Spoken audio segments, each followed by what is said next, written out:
How you doing, YouTube? Matt with Massive Beer Reviews, back with yet another review. And yeah, we're going to be doing a quick little, well, relatively quick little, side-by-side of a bunch of Harviestoun beers. And that is the Ola Dubhs 12, 16, 18, and 21.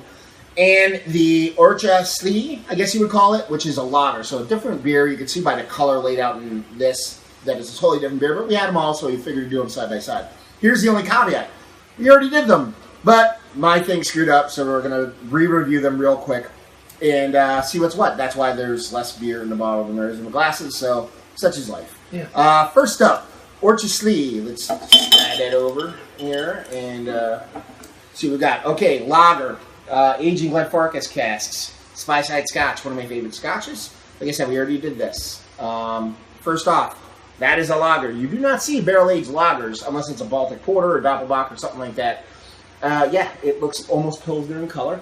Yeah, super clear. Now, nose-wise, still rings true to what we did when we first did it about 5 seconds ago. And, yeah, a nice roast to it. It's not as prominent now because we ran through a bunch of these beers, but it's definitely still there.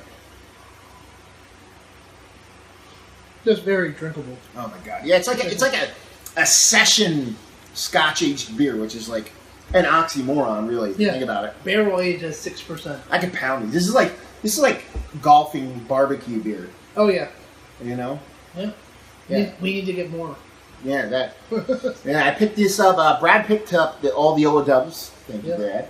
And 6 to-go place down in Bethlehem, Abe's Beer to Go. And I picked up the Orach Slie or Orach Slie, whatever the hell it's called, in Canada at an LCBO. So yeah. I've never seen it in the States. No, I haven't. I've seen the Ola Dubhs in many places. I mean, like, the availability on those, if you're willing to spend the money, is, you know, it's around. Yeah, you can find them. This one, never seen. No. And rating-wise, I will give this an 86. I think that's what I gave it the first time. I'm still going to give it that. Not going to change my mind. And I think I was a little bit higher. I think I was around 88, 89. Yeah.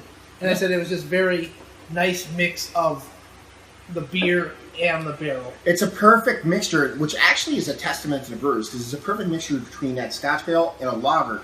A lager's pretty damn delicate,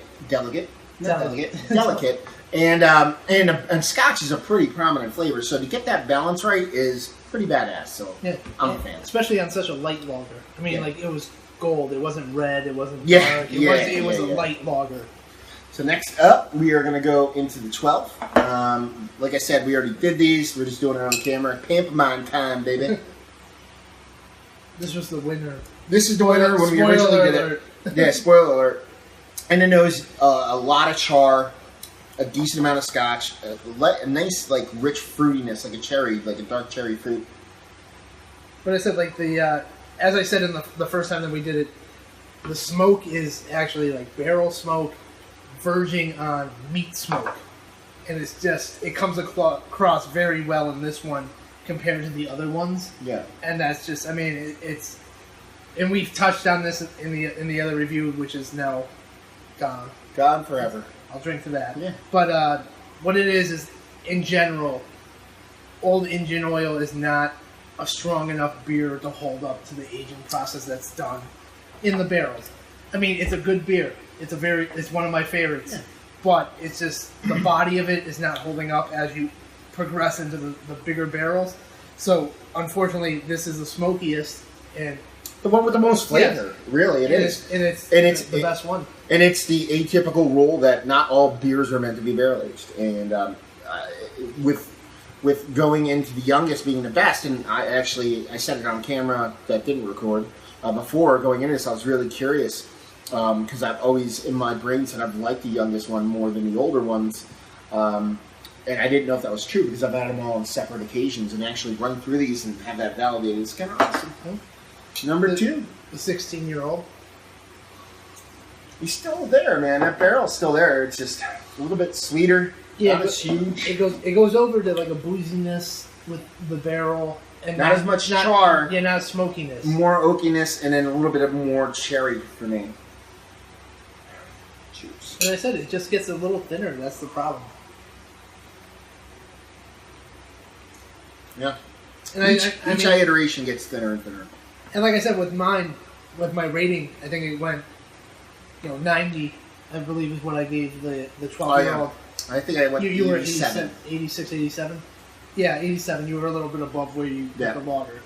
But, I mean, like, you're talking 90 to 85 was what I gave it. And it's weird because it goes down, up, down. Yeah. Yeah, it was really... My shitty palate. Well, no, because for me it was the same thing. This was the clear best one for me, even though by 1 point. And the last one for me was clearly the last. And the other one's even a lager and everything was in the middle, so... There you go, down the hedge. It's a little bit faster than the last review. Let's see what we got here. The 18. Yeah, thinner as it goes, man. Now, like, this is the one. You're just, like, losing the smoke off the nose.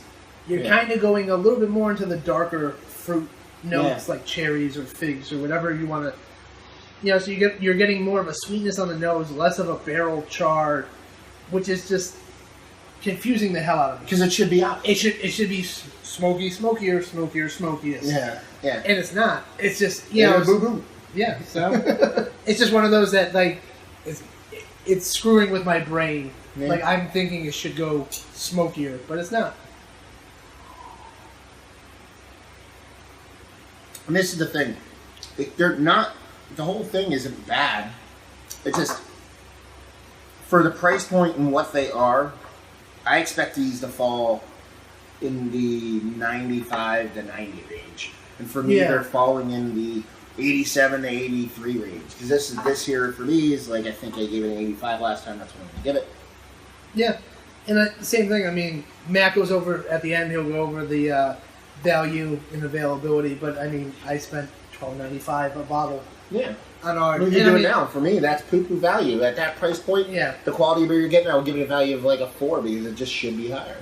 Yeah, and that's what it comes down to. Like, if I'm dropping $13 on a bottle at a to-go shop and not at a restaurant, I'm looking for... I picked J.W. Lee's and Thomas Hardy's up for $8 to $10, $11 a bottle. Yeah. That for me is the, and that for me is the pinnacle of beer. And for... Did you rate your J.W. Lee's the same as SBC Rye? Yes. Okay. Yeah, so number 3, what I say, 85. Get to number 4, which would be your 21-year-old. Just legal to drink. This beer could have a beer itself. Or the Scotch could have a beer itself. Technically, in Scotland... Oh, yeah. The 18-year-old. The 16-year-old could. Actually, yeah, I think it might be. Yeah. Actually, I think you can drink before you can smoke in Scotland. Makes sense to me, baby. See, like, as it's warmed up a little bit, the nose is getting a little bit better on it. But I said it's still the darker fruits and the less smoke. Yeah. And it's pleasant, though. Thing could be. Yeah, that's the problem. Clang down the hatch. Because really, like, I mean, for something that's barrel aged in a 21-year-old cask, I kind of want to chew these things. Yes. Like, I want, and I understand you're splitting hairs between porters and stouts. There's double porters and imperial porter, whatever the hell it is, but I think it needs, just from start to finish, it needs more body. And you said the same thing. Now, the lager, on the other hand, I think it's good. I think the lager was the best made beer out of the bunch. Yeah. Flavor-wise, I think the 12 gave me the more flavors that I wanted. Yeah. But as far as pure, better made beer, keep in mind with barrel aging involved, I think the lager actually was a winner there. Yeah, to have such a light beer take on so much of the cask and the beer and not lose the beer. Yeah. Because I thought, like, going into this, I thought, I'm just going to be drinking Glenfarclas. Yeah. 12-year-old Glenfarclas. And it wasn't. It was a nice balance. In a beer form. Yeah. Right? And really what it comes down to is that was the best balance. That was the one that kind of just did it for me. I mean, I'm going to rate this one higher for the fact that this gave me more of what I like in a Scotch. Yeah. It gave me more of a smoke. It gave me more of a deeper roast flavor. Well, that's for me. It's not so much that there's it's got more Scotch flavor. It's just it delivers more flavors I want. Like, for example, I could drink a Pilsner that is made better than a barrel aged imperial stout, but probably going to rate the barrel-aged Imperial Stout if it's made not perfectly, as opposed to a perfect Pilsner, just because it's delivering more flavor to me. I rate on what I enjoy. I don't rate on style. So rating on style, this would win the other ones. But rating-wise, like I said, when I go 87 on this, I went on the lager, I went, 85, 86, 87, 85, 85, this is 85, and then 83. And you were pretty much the same, I was like, tack on 5. Yeah, I was like 87, 90, and then down to 85. Yeah. So yeah, it's a really cool experiment. Like I said, going into it, I assumed I would like the 12 most because that's what I had in my memory banks.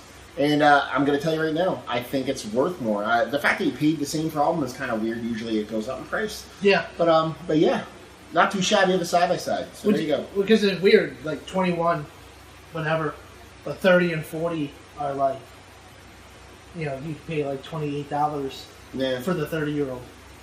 Yeah. Like, and you're getting the 21 for $12.95. So it's just kind of weird. It's a weird pricing system. We'll have to talk to Be United, I guess, and see what they're saying. Figure out what's up. So there you go, another review in the books. If you'd like to check us out anywhere else on the internet, you can. Facebook, Twitter, Instagram, and Tap for Me, Massive Beers in all 4 of those places. I'm on Instagram at TheGeneral451. It's usually just me stalking Matt and other people that drink beer. Yeah, and hopefully you guys enjoyed the review. If you did, please leave comments and all that fun stuff below, and like and subscribe.